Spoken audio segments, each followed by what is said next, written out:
Voilà, Seigneur, en ce temps d'attente, attente de la venue de ton Fils, nous voulons nous en remettre à toi pour que tu nous guides dans notre attente. Tu sais ce que nous attendons, tu connais nos impatiences. Te demandons de nous donner, de comprendre là où nous devons persévérer, là où nous devons laisser tomber, là où nous devons poursuivre, là où nous devons nous arrêter, là où nous sommes sur le bon chemin et là où il nous faut quitter la route. Montre-nous, Seigneur, guide-nous dans notre attente pour que nous soyons conformes à ta volonté.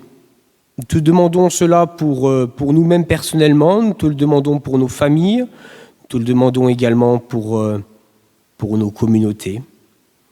Montre-nous, Seigneur, la voie à suivre et comment gérer l'attente. Nous t'avons prié au nom de Jésus-Christ. Amen. Dans Isaïe 7, versets 10 à 16. L'Éternel dit encore à Akaz, « Demande pour toi un signe à l'Éternel, ton Dieu. Demande-le, que ce soit dans les plus extrêmes profondeurs ou les lieux les plus élevés. » Akaz répondit, « Je ne demanderai rien, je ne provoquerai pas l'Éternel. » Isaïe dit alors, « Écoutez donc, membres de la dynastie de David, est-ce trop peu pour vous de fatiguer les hommes pour que vous abusiez encore de la patience de mon Dieu? Voilà pourquoi c'est le Seigneur lui-même qui vous donnera un signe. La Vierge sera enceinte, elle mettra au monde un fils et l'appellera Emmanuel. Il se nourrira de lait caillé et de miel, jusqu'à ce qu'il sache rejeter le mal et choisir le bien. Cependant, avant que l'enfant sache rejeter le mal et choisir le bien, le territoire dont tu redoutes les deux rois sera abandonné. »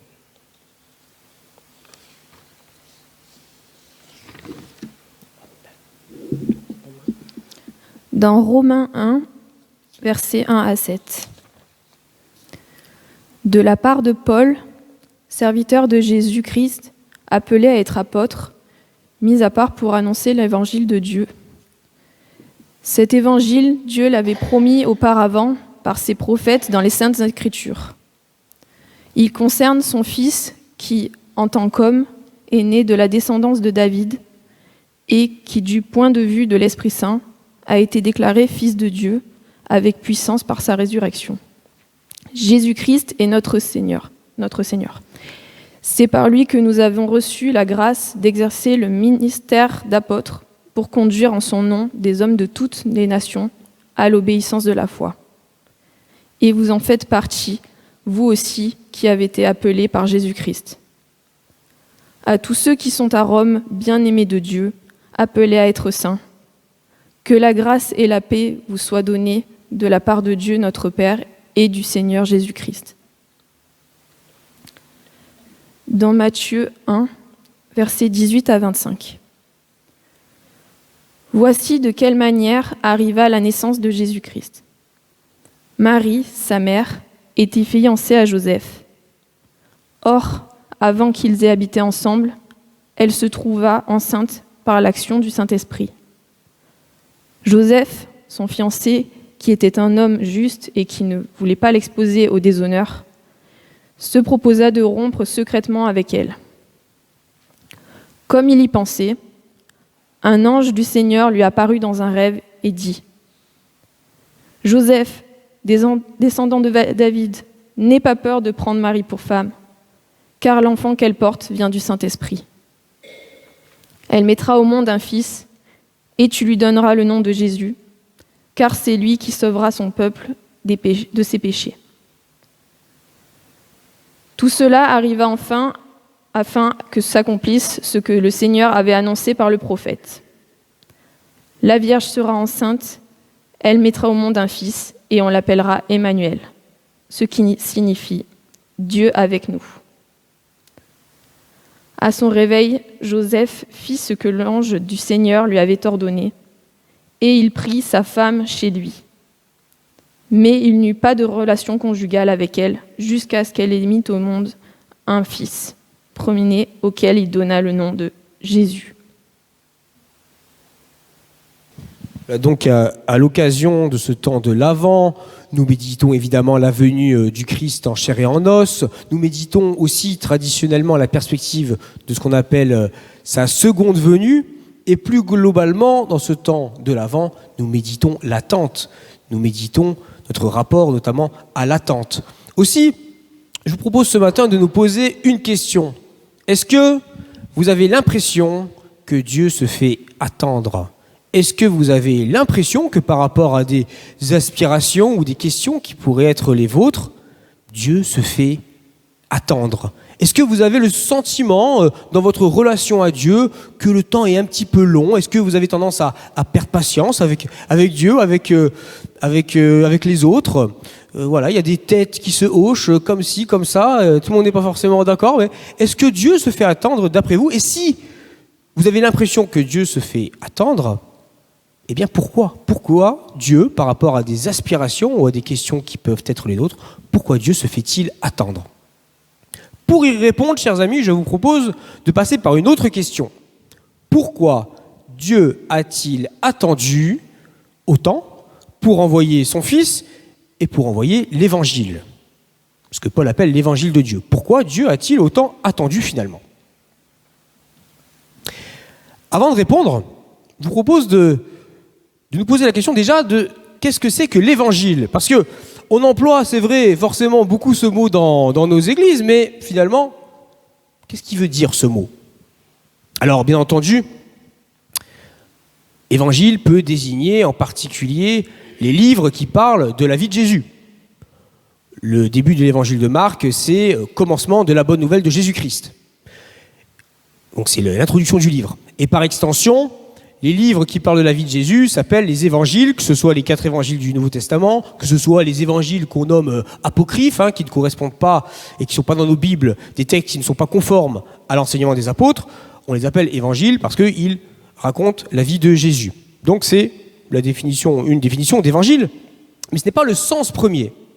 Évangile, ce n'est pas d'abord un livre, c'est d'abord un message qui est proclamé. D'ailleurs, vous le savez, évangile veut dire bonne nouvelle. C'est déjà un message qui est annoncé. Et c'est ainsi que Paul l'emploie. Ici, dans le texte de Romains que nous avons lu, Paul a été appelé pour annoncer l'évangile de Dieu. Donc un message qui est proclamé. Concrètement, d'où vient ce mot et quel était son usage ? Dans la Grèce antique, évangélion, évangile, c'était donc le message, la proclamation, suite par exemple à une victoire militaire. Quand un général gagnait une bataille, il envoyait un messager pour annoncer au peuple la bonne nouvelle de la victoire. Mais on pouvait aussi utiliser ce mot pour l'annonce par exemple d'une naissance royale ou de la fin d'une famine. Une bonne nouvelle qui va vraiment avoir de l'impact sur la vie du peuple. Et on trouve donc logiquement dans l'Ancien Testament, dans la traduction grecque de l'Ancien Testament, eh bien cet usage de l'évangile pour, par exemple, l'annonce de la fin d'un règne. Un règne qui était un peu problématique, eh bien il y a la bonne nouvelle de la fin de ce règne. Ou alors ça peut être la bonne nouvelle également d'une victoire militaire. C'est comme ça que le mot est utilisé, y compris dans l'Ancien Testament, dans sa traduction grecque. Mais, par rapport à son usage dans le Nouveau Testament, le mot évangile fait en particulier référence, et parfois d'ailleurs explicitement, au livre d'Ésaïe. Au livre d'Ésaïe, qui cite à plusieurs reprises et de plusieurs manières, ça peut être sous forme de verbe ou sous forme de nom commun, au singulier comme au pluriel. On a plusieurs occurrences de ce mot évangile, sous plusieurs formes, dans le livre d'Ésaïe. Et dans le livre d'Ésaïe, ça renvoie à quelque chose de bien particulier. Ça renvoie, ce mot évangile, à la bonne nouvelle de la libération d'exil d'Israël. Le peuple d'Israël est exilé à Babylone, et donc la bonne nouvelle, c'est la bonne nouvelle de la libération de l'exil, du retour d'exil, de la fin finalement d'une période pour le peuple d'Israël qui était une période d'oppression, une période d'accablement, un accablement physique, un accablement matériel, un accablement spirituel, un accablement émotionnel. Vraiment, c'était quelque chose de très massif, une problématique massive dont Israël est libéré. Et donc l'évangile, ça désigne la libération de cet accablement très massif et qui permet à Israël d'être à présent la lumière des nations, de retrouver son statut de lumière des nations, d'être une bénédiction pour tous les peuples, d'être une influence positive pour tous les peuples. Si on résume, dans le livre d'Ésaïe, la bonne nouvelle, c'est la libération d'un temps d'accablement pour Israël qui permet à Israël d'être la lumière et la bénédiction pour toutes les nations. Alors quand les apôtres, quand les premiers chrétiens annoncent l'évangile de Jésus-Christ, donc à l'époque de Jésus-Christ, à l'époque de Paul, il y a encore en Israël le roi Hérode, qui est un roi violent, qui est un roi méchant, qui est un roi manipulateur, qui n'est pas vraiment au service de sa population. Il y a les Romains, avec aussi leur violence et leur administration lourde et coûteuse en termes d'impôts pour les gens. Il y a des problématiques d'inégalité, de maladies parmi le peuple. Il y a des rapports de pouvoir. Toutes ces choses sont encore là. Mais les premiers chrétiens, les apôtres, annoncent déjà l'évangile du Christ. Parce qu'avec la mort et la résurrection, ce temps et toutes ces problématiques, elles sont déjà derrière. Pour ceux qui croient en l'évangile, tout ça, tout ce qui pouvait être lourd, tout ce qui pouvait être accablant, est déjà derrière. La mort et la résurrection du Christ, c'est l'annonce que tout ce qui est lourd est déjà derrière, que ça détermine plus l'avenir. Pour ceux qui le croient, c'est déjà derrière et ça ne détermine plus l'avenir. Et pour cause, l'évangile, ce n'est pas seulement un message, c'est une puissance. Paul le dit dans la lettre aux Romains, l'évangile est une puissance de Dieu pour celui qui croit. Si l'évangile n'était qu'un message selon lequel Jésus était venu nous libérer d'un tas de choses, ce serait une philosophie, ce serait une opinion. Mais l'évangile, c'est autre chose, c'est non seulement un message, mais c'est aussi une réalité, c'est une puissance. Dynamis en grec, c'est une puissance, mais c'est aussi une potentialité. C'est une énergie, c'est une dynamique, mais c'est aussi une potentialité. Aristote, le philosophe grec, faisait la distinction entre une chose en acte et une chose en puissance. Une graine de tournesol, en acte, c'est une graine de tournesol, en puissance, c'est un tournesol. Donc l'évangile, c'est une potentialité. La réalité ancienne est encore là, mais elle est déjà en train de passer pour ceux qui croient en cet évangile. Et donc l'évangile est une puissance, dynamis en grec. Le mot dynamis a donné par exemple dynamique, mais aussi donné dynamo. La dynamo, elle permet à un vélo de créer de l'électricité, mais pour ça, il faut pédaler. Il faut pédaler pour que le potentiel de la dynamo s'exprime. Donc l'évangile, c'est une puissance qui demande à être accueillie et qui manifeste son potentiel quand on y croit, quand on y adhère et quand on le vit. Telle est donc la définition de l'évangile. C'est non seulement un message, mais c'est aussi une puissance. Alors, on pourrait se demander pourquoi Dieu a autant attendu pour envoyer son Fils et pour envoyer cet évangile, cette puissance qui doit être accueillie pour être vécue. Eh bien, il fallait, si on reprend un peu l'histoire du salut, il fallait que au moins une partie du peuple d'Israël accueille l'évangile. Tout le monde ne l'a pas accueilli, mais au moins une partie. Si on reprend l'histoire du salut, l'humanité s'est éloignée de Dieu et Dieu a choisi Israël pour être lumière des nations, pour bénir les nations. Mais il fallait forcément qu'une partie d'Israël accueille l'évangile pour qu'il se diffuse. Et ce que l'histoire du salut a appris, ce qu'on a appris d'Israël finalement, c'est que il ne suffit pas de dire à un peuple et de dire à des individus ce qu'il faut faire pour qu'ils le fassent. Il faut une puissance, il faut cette énergie qu'est l'évangile. Et donc, il faut, pour que l'évangile se diffuse, il faut des personnes qui soient disponibles et il faut aussi un contexte qui est propice à sa diffusion. Jésus est né au sein du peuple juif. Il fallait quand même que Marie l'accueille. Il fallait que Joseph l'accueille, l'élève, le nourrisse. C'était quand même pas gagné vu la situation. Il fallait quand même qu'il y ait une certaine maturité pour cet accueil. Il fallait que le peuple ait une maturité suffisante. Il fallait que une partie de la foule, au moins au début, suivent Jésus, l'acclament, lui fassent confiance. Il fallait qu'il y ait un suivi au début pour que l'évangile, pour que le mouvement prenne de l'importance. Et puis, il fallait des apôtres qui diffusent cet évangile. Et pour que ces personnes soient disposées à accueillir, il fallait aussi qu'il y ait une attente. Il fallait qu'il y ait un roi particulièrement méchant, Hérode, en tout cas, ou un descendant d'Hérode. Il fallait qu'il y ait la brutalité des Romains. Il fallait qu'il y ait des conditions sociales, économiques, émotionnelles, qui appellent à quelque chose de nouveau. Il fallait qu'il y ait une attente particulière pour que l'évangile soit accueilli. Et c'est pareil au sein du monde gréco-romain, où l'évangile va par la suite se diffuser. Le monde gréco-romain, c'était un monde violent, c'était un monde dur, c'était un monde très inégalitaire. Sur le plan spirituel, c'était un monde particulièrement sec. C'était très ritualiste, la religion dans le monde gréco-romain, c'était très rituel, donc très sec. Et c'était aussi très angoissant comme spiritualité, parce que vous savez, on croyait en beaucoup de dieux, et en fait, il fallait toujours s'acheter la bienveillance du Dieu pour tout et n'importe quoi. Donc, c'était aussi très angoissant sur le plan spirituel, et donc il y avait cette aspiration à autre chose. Tout le monde n'a pas accueilli l'évangile, mais il y avait au moins un certain nombre de personnes qui étaient dans cette attente. Et Dieu a pu envoyer l'évangile alors qu'il y avait une certaine attente. Bien sûr, Dieu peut faire des choses incroyables dans une vie, dans une âme, mais il faut quand même qu'il y ait un certain terrain. Pensez même à Paul. Paul, il persécutait les chrétiens, il a été complètement retourné spirituellement par Dieu, mais Paul, c'est déjà quelqu'un qui faisait la volonté de Dieu, qui cherchait la volonté de Dieu. Il la faisait mal, avec le recul, on peut le dire, mais il cherchait cette volonté. Et il connaissait les prophètes, il connaissait la Torah. Tout ça va lui permettre d'être l'apôtre qu'il est devenu. Donc, il y avait une certaine disposition chez les personnes qui ont reçu l'évangile et qui fait que Dieu a attendu qu'il y ait cette disposition. Et puis, il y avait aussi des conditions matérielles. C'est-à-dire que le monde romain, malgré tous ses déboires, c'était quand même un monde très en avance techniquement. Les idées circulaient, on voyageait énormément.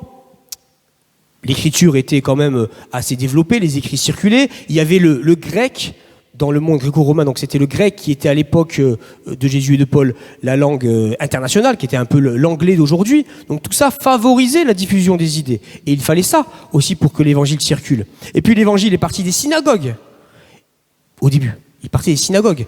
Il fallait aussi que les synagogues soient suffisamment implantées dans le monde gréco-romain pour que l'évangile se diffuse. Donc pour que la puissance de l'évangile se diffuse, il faut qu'il y ait une disponibilité, on va dire, intérieure, et puis quand même un certain nombre de conditions, disons, extérieures.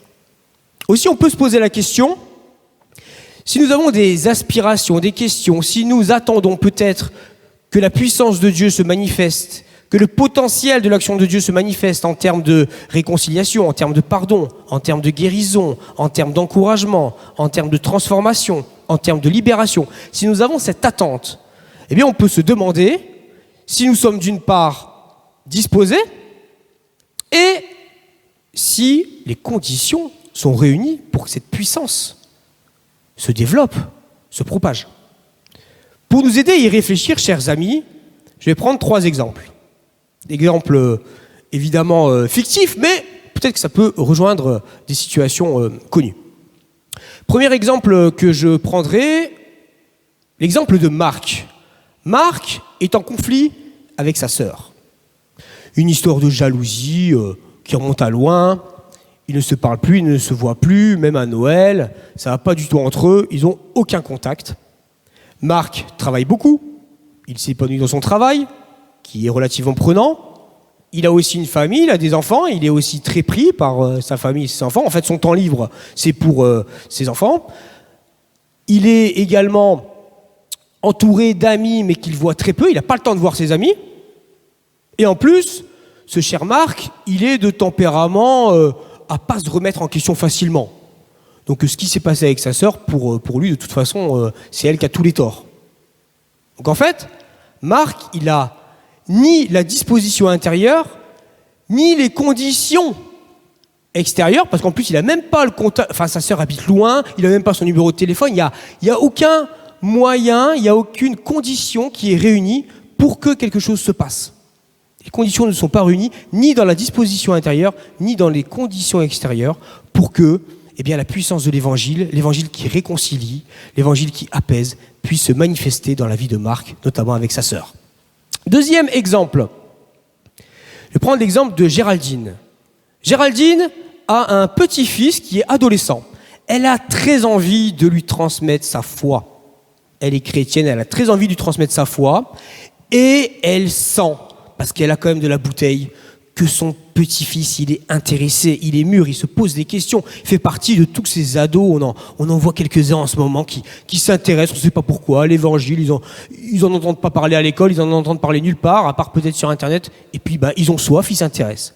Donc, elle est convaincue qu'il y a une disponibilité chez son petit-fils. Mais Géraldine ne sait pas répondre aux questions de son petit-fils. Elle n'est pas de la même culture, elle n'est pas de la même génération, elle ne sait pas comment lui parler. Elle ne connaît pas de personne de sa génération à son petit-fils pour pourquoi pas l'accompagner. Elle ne connaît pas de groupe d'adolescents chrétiens qui pourraient l'accueillir, qui pourraient encourager son petit-fils. Donc, il y a une disponibilité, mais il n'y a pas les conditions pour accompagner son petit-fils. Elle n'a même pas la connaissance de livres ou de sites internet qui seraient adaptés. Elle est un petit peu démunie, elle ne sait pas comment l'accompagner.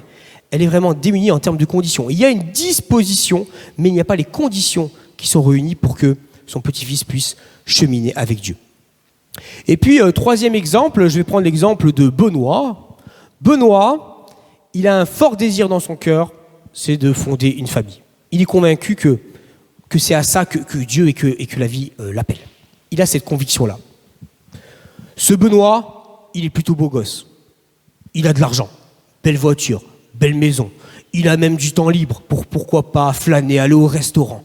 Il a vraiment toutes les conditions pour que, pourquoi pas, il puisse trouver, comme on dit, chaussure à son pied. Mais Benoît, il a un vrai souci avec les femmes.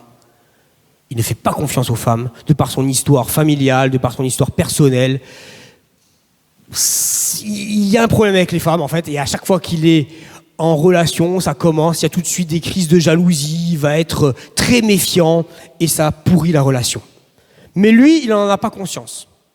Il n'a absolument pas conscience qu'en fait, il a une mauvaise image des femmes, et en fait, toutes les filles qu'il va rencontrer vont payer un peu cette mauvaise image. Il ne se rend pas compte, et donc il ne se remet absolument pas en question par rapport à ça. Et donc à chaque fois, les relations, ça fait flop. Dans le cas de Benoît, il y a les conditions extérieures pour qu'il vive quelque chose de l'évangile, de la bénédiction de Dieu dans sa vie, mais il n'a pas la disposition intérieure pour vivre cette bénédiction. Voilà, chers amis, on peut effectivement réfléchir par rapport à des questions, à des attentes que nous avons, à des aspirations. Est-ce que, intérieurement, nous sommes vraiment disposés à vivre concrètement ce à quoi nous aspirons ? Des fois, c'est vrai, il y a des choses qui arrivent et puis on se rend compte qu'on n'était pas prêt et pas disposé. Est-ce qu'on est disposé à accueillir ce qu'on attend, ce pourquoi on prie Dieu, ce pourquoi on s'attend vraiment après Dieu ? Est-ce qu'on est disposé et est-ce que les conditions sont réunies ? Est-ce qu'il y a les éléments pour que, concrètement, l'évangile puisse se manifester, se diffuser dans nos vies ? Par rapport à cette attente et à nos attentes, nous pouvons méditer cette parole que Jean-Baptiste a incarnée: préparez les chemins du Seigneur, rendez droit ses sentiers. Amen.